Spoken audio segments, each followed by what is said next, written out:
Muchísimas gracias. Vamos a hablar de la columna vertebral y todos los problemas que esto acarrea. Por eso hemos invitado a la doctora Sonia Harbin. ¿Cómo te va, Sonia? Gracias por venir. Neurocirujana y directora asociada de Staff Espinal. Bueno, ¿cuál es el problema de la columna vertebral más frecuente? Bueno, hay varios problemas que aquejan nuestra columna, realmente desde osteoartritis, o sea, tan conocida artrosis, escoliosis, desviaciones, pero sin dudas la hernia de disco es, por frecuencia, lo que más aqueja hoy en día. ¿Qué es puntualmente? Acá vemos una columna vertebral. Quiero que me indiques qué es aquí la hernia de disco. Exactamente. Esto lo trajimos para hacerlo, por supuesto, más gráfico. Es importante que la gente sepa que la columna está formada por vértebras, que es la parte ósea, ¿sí?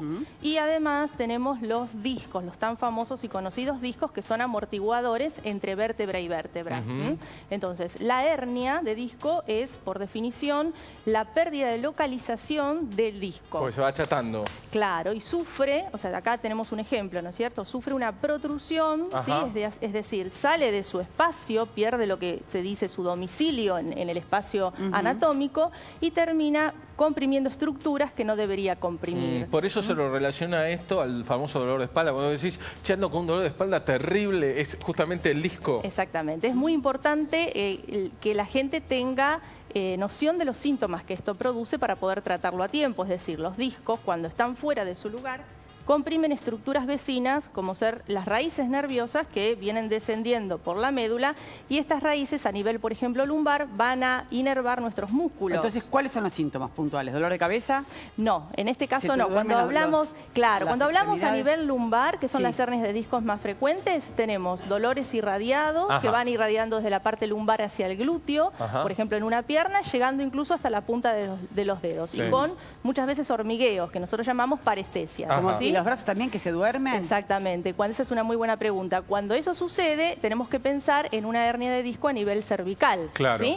Que no son por... Eso te voy a preguntar, si existía la hernia de disco cervical. Exacto. A nivel cervical también se puede producir de la misma manera. Las más frecuentes son las lumbares, pero a nivel cervical da lo que muy bien decía Verónica, esta sensación de irradiación y de hormigueos y de un dolor que se llama cervicalgia, que nace en la parte cervical y se irradia a los brazos. ¿Pero eso es por una mala postura o es por desgaste del organismo?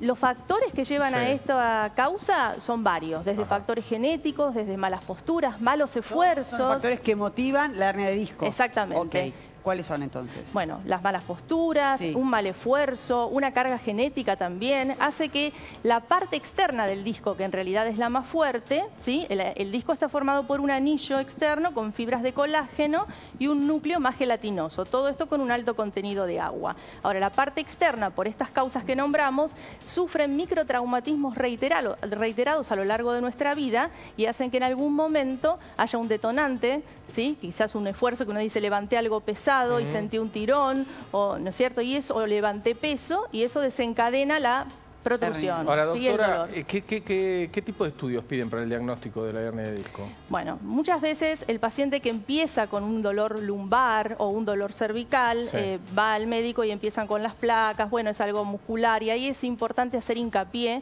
que la gente sepa que es importante hacer un diagnóstico, digamos, a tiempo, a evitar que muchas veces se desencadene toda la sintomatología de la irradiación del dolor. Por eso la resonancia magnética nuclear es la que nos va a poder dar con certeza. ¿Por qué? Porque nos permite ver los discos, nos permite ver las raíces, nos permite ver la médula. ¿Dónde está ubicado? Exactamente. Por ejemplo, una vez que está ubicado, suponete en la tercera o en la cuarta vértebra, donde sea, ¿cuál es el tratamiento?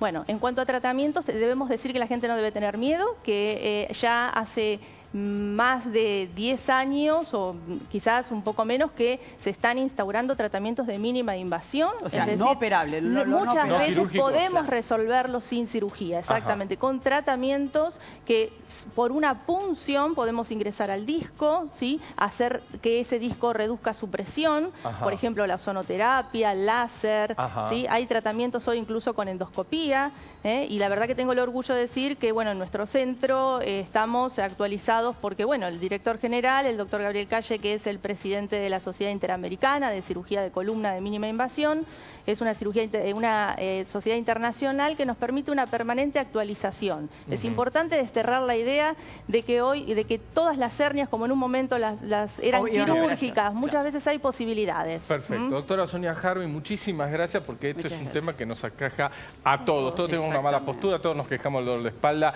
y tiene mucho que ver con las hernias. Muchas gracias, doctora. Muchas gracias a ustedes por invitarme. Bueno, nos vamos al corte, vamos.